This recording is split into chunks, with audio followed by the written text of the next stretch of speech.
Hey, and welcome to the last episode in this series on arguing art entitled Pitfalls of an Argument. That kind of sounds like an Oscar award, sort of like documentary, like Sure. Pitfalls of an Argument. Yeah, I'm going to be sad to see this one go, if not for the fact that we're coming up with our fallacy series next. That's true. The fallacy series will be fun. I don't know why. When you get to speak in Latin and sound like you know stuff, kind of neat. I'm Micah Luke, graffiti artist in the Midwest area, and alongside me is always my faithful companion, Adam Sterner. Adam Sterner. See, it's funny because that makes me think of like Watson. Oh, yes. You know? And that's going to come back up.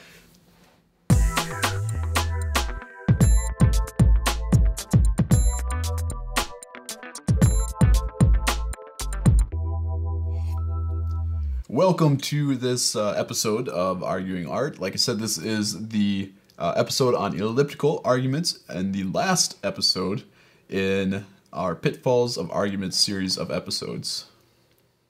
An episodic adventure. I just wanted to see how many times An episodic adventure. Throw in every word, every chance to say episode you can. Episode. Yes. So anyway, elliptical arguments. Yes. On this episode, elliptical arguments are arguments that have had a premise left out of them, usually because, a premise that is necessary for validating the argument, usually because that premise is so blindingly obvious.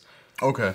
So it's not that it has to be blindingly obvious? That's just usually why it happens. So an elliptical argument is an argument that has a necessary premise left out. Yep. And that's period. Period. And then in parentheses, usually because it's so obvious that it isn't seem to be needed. So, like, what would be an example of that? Well, an example of an elliptical argument. First, before we get into an example, I'm going to tell you what the actual danger behind an elliptical argument is. The danger behind an elliptical argument is by leaving out this necessary premise, you have the opportunity to disguise a faulty argument as a valid argument. And this is done a lot. Like, I know you're a big fan of Sherlock Holmes. I am. And I am too. And one of the ways... And not just the movie. Read the books, too. Oh, fantastic. Yes. One of the things that is done in Sherlock Holmes, and a lot of other murder mystery and mystery authors do it, is they create this scenario that seems like it's done one way, and they leave out that little bit of information that makes you feel just kind of in awe when you discover that this is the actual truth. Yeah. And what they're doing is basically forcing you to create an elliptical argument for yourself. You're like, well, this happened, this happened, this happened. Well, this must have happened. Well, what the author cleverly did is hide one premise that is necessary to prove what happened. And then when you find out this premise, it's like, oh, well, of course. So almost in a sense, they force you to construct a feasible argument. Basically. Because you don't have enough information. Mm-hmm. That's sort of like, this is a little off topic, but it's always, Clue, the board game Clue has always driven me nuts. Because the first premise is that you find Mr. Body's dead body. Okay. In the stairwell. And you don't know what room he was killed in, right? The second premise is that someone in the house did it. With a weapon in the house. But they don't give you... I picture myself standing there looking at his dead body and say it ended up being the revolver. And so he's like riddled with bullets. And you go, you know what? It might be the rope. That's exactly right. The board game Clue is forcing an elliptical argument. It should be so obvious. And if you were really there, you would know. Yeah. But the way that they make it fun for you is they leave out that little premise. Yep. They leave out the evidence for you that necessitates the conclusion. The riddled bullets in his body. So they've created an elliptical argument for you. That's how they disguise it. Yep. Or you get stabbed like 8 times and you can see the blood streak of his body. Like they're dragging his body from the ballroom into the stairwell. And you go, it might have happened in the kitchen. Never mind that like pool of blood in the ballroom. And that is that's a perfect way to describe an elliptical argument.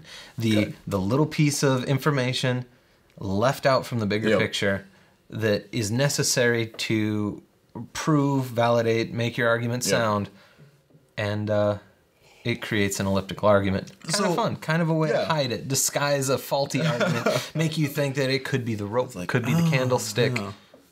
Yeah. So, it would seem, though, that if you don't want to have an elliptical argument, like, you would have to include so many extra premises.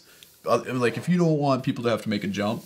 Sure. You know, so, like, with the cookie thing, if we know that we had one... Okay, so our premise is that this cookie from this batch tasted good. Therefore, the second cookie from this batch will taste good.